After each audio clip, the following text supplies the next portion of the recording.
এটা ফুলতলি সাবকামে লেখেন নাই, এটা সারসিনা দারমার থেকে লেখা হয় নাই। এই কিতাবটি লিখেছেন আবু ঈসা মুহাম্মদ আত-তিরমিজি। আজ থেকে প্রায় 1200 বছর আগের লেখা কিতাব ইমাম তিরমিজির ব্যাপারে, যিনি ইমাম বুখারীর ছাত্র, আবু আব্দুল্লাহ মুহাম্মদ ইবনে ইসমাইল বুখারীর ছাত্র, এমন জাহিল এবং ফাতিন ছাত্র।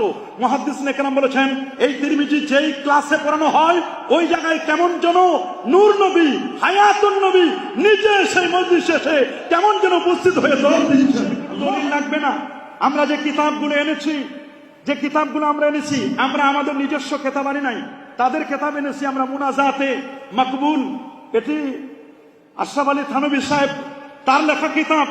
আমরা ইয়া নবী বললে শিরক হয়, আমরা ইয়া রাসূলুল্লাহ বললে শিরক হয়। যখন মুনাজাতে মাকবুলের মধ্যে আগিসনি ইয়া রাসূলুল্লাহ, তিনি যখন থানা ভবন থেকে আগিসনি ইয়া রাসূলুল্লাহ, ইয়া রাসূলুল্লাহ যদি থানা ভবন থেকে বলা যায়, মৌলভীবাজার, সিলেট, পৃথিবীর যে কোনো প্রান্ত থেকে ইয়া রাসূলুল্লাহ বলতে কোনো বাধা নাই।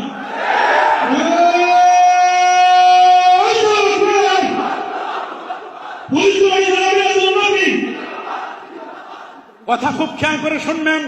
আমরা ইয়া নবী বললে বলে এটা ইয়া নবী বলা বিয়াদবি। ওরা আমাদেরকে দলিল দেয়, কই ইয়া নবী এটা নির্দিষ্ট হলো না। কিন্তু দুঃখ লাগে, আমরা যাদেরকে মনে করতাম যে কওমি মাদ্রাসায় পড়াশোনা করলে এরা কওয়ায়েদ সম্পর্কে মনে হয় একটু ভালো জানেন, অভিধান সম্পর্কে ভালো জ্ঞান আছে, আমরা এমনটি মনে করতাম। এরা দুইটি জায়গায় ফেল করলো। একটি হলো মিলাদ শব্দটিকে কেন্দ্র করে। অবাক লাগে, এরা যদি তিরমিজি শরীফটি পড়তো, আমার কাছে এই তিরমিজি কিতাবটি আছে, 2য় খণ্ড 203 পৃষ্ঠা। এটা ফুলতলি সাবকামে লেখেন নাই, এটা সারসিনা দারমার থেকে লেখা হয় নাই। এই কিতাবটি লিখেছেন আবু ঈসা মুহাম্মদ আত-তিরমিজি। আজ থেকে প্রায় 1200 বছর আগের লেখা কিতাব ইমাম তিরমিজির ব্যাপারে, যিনি ইমাম বুখারীর ছাত্র, আবু আব্দুল্লাহ মুহাম্মদ ইবনে ইসমাইল বুখারীর ছাত্র, এমন জাহিল এবং ফাতিন ছাত্র। মুহাদ্দিসিনে কেরাম বলেছেন এই তিরমিজি যেই ক্লাসে পড়ানো হয় ওই জায়গায় কেমন যেন নূর নবী, হায়াতুন নবী নিজে সেই মজলিসে এসে কেমন যেন উপস্থিত হয়ে আল্লাহু আকবার। এমন একখানি কিতাব, তার 2য় খণ্ডের 203 পৃষ্ঠার মধ্যে বাবু মা জা ফি মিলাদিন নবী সাল্লাল্লাহু আলাইহি ওয়াসাল্লাম একটি বাব কায়েম করেছেন ইমাম তিরমিজি। মুহাদ্দিসের কাছে নবীর জন্মদিনটা কত বরকতময় হলে, কত গুরুত্বপূর্ণ হলে একজন মুহাদ্দিস টাইটেল বানাতে পারেন তিরমিজি কিতাবের বাবু মা জা ফি মিলাদিন নবী সাল্লাল্লাহু আলাইহি ওয়াসাল্লাম।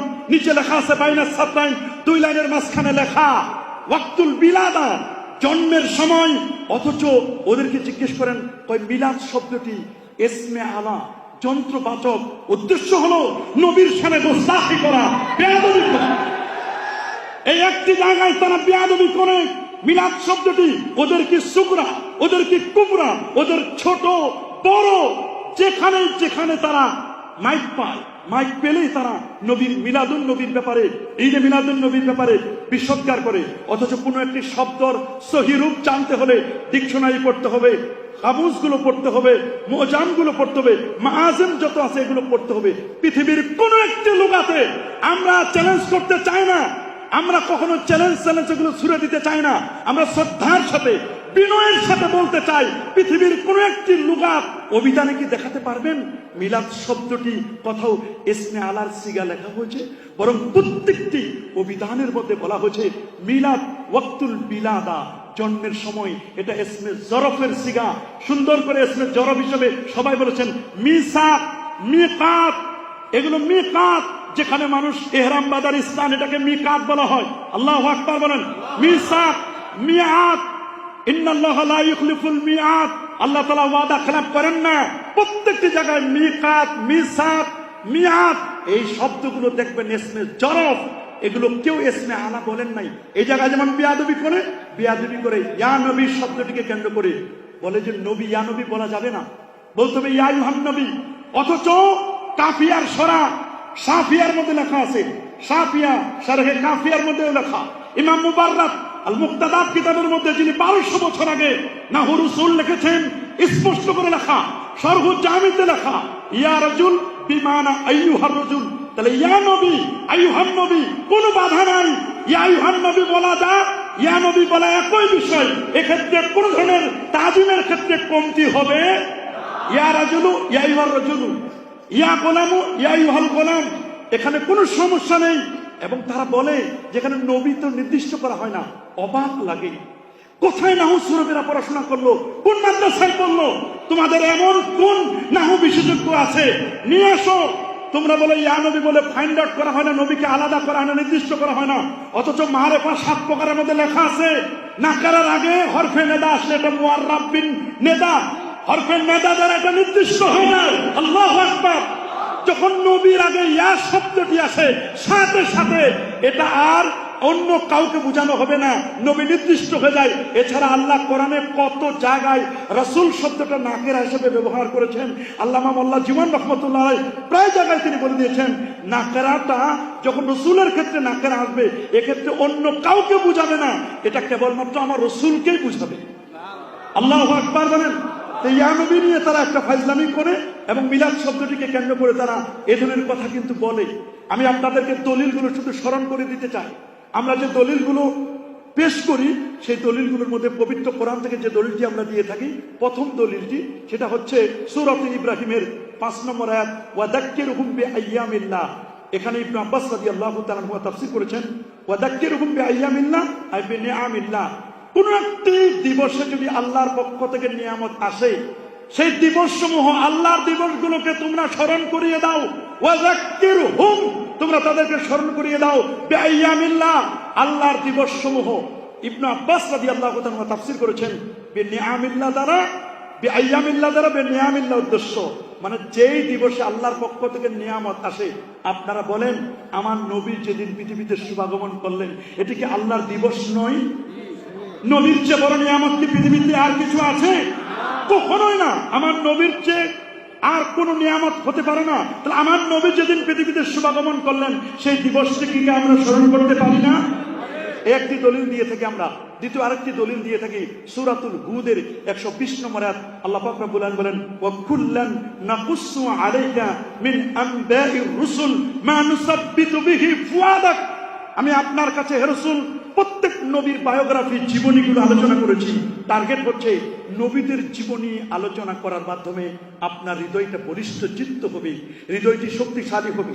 যদি নবীর কাছে অন্যান্য আম্বিয়া আলাইহিস সালাতু ওয়াস সালামের জীবনী আলোচনা করার মাধ্যমে আমার নবীর হৃদয় বলিষ্ঠ চিত্ত হয়, আমার নূর নবীর জীবনী আলোচনা যদি উম্মত করে, তো উম্মতের হৃদয় কি বলিষ্ঠ চিত্ত হবে না? আমাদের ঈমান কি দীপ্ত হবে না? আমরা মনে করি প্রত্যেক উম্মতের দায়িত্ব হলো নবীর বায়োগ্রাফি, নবীর জীবনী আলোচনা করা। 3 নম্বর যে দলিলটি আমরা দিয়ে থাকি সেটি হচ্ছে সূরাতু আলে ইমরানের 81-82 নম্বর আয়াত, ওয়াইজা আখাযাল্লাহু মিসাকান নাবিয়্যিন। আল্লাহ আমার নবীকে নিয়ে আলোচনা করেছে রূহের জগতে, নবীদের সেমিনার করেছেন উপরে। আল্লাহ যদি নবীদের সেমিনার করতে পারেন, আমরা কি জমিনে আমার নবীকে কেন্দ্র করে আমরা মানুষদেরকে নিয়ে সেমিনার করতে পারি না? 4 নম্বর যে দলিলটি আমরা দিয়ে থাকি সূরা ইউনূসের 58 নম্বর আয়াত, কুল বিফাদলিল্লাহি ওয়া বিরাহমাতিহি ফাবিযালিকা ফালইফরাহু হুয়া খায়রুম মিম্মা ইয়াজমাউন। ইবনে আব্বাস রাদিয়াল্লাহু তাআলা আনহু তাফসীর করেছেন, ফাদলুল্লাহ দ্বারা উদ্দেশ্য হলো কোরআন। সুবহানাল্লাহ, ইসলাম কোরআন। আর রহমত দ্বারা উদ্দেশ্য হলো নূর নবী মুহাম্মদ সাল্লাল্লাহু আলাইহি ওয়াসাল্লাম। এটা তাফসীরুল কোরআন বিল কোরআন। আরেকটি জায়গায় তাফসীর হয়েছে, ওয়া মা আরসালনাকা ইল্লা রাহমাতাল লিল আলামিন। তাহলে আমরা এই কয়েকটি আয়াত শুধু ইন্ডিকেট করে দিয়ে যাচ্ছি। আমরা লাকাদ মান্নাল্লাহু এই আয়াতটিও আমরা কোট করি এই ঈদে মিলাদুন নবীর দলিলের জন্য আমরা কোট করে থাকি। লাকাদ জাআকুম রাসূলুম মিন আনফুসিকুম এই আয়াতটা আমরা কোট করে থাকি।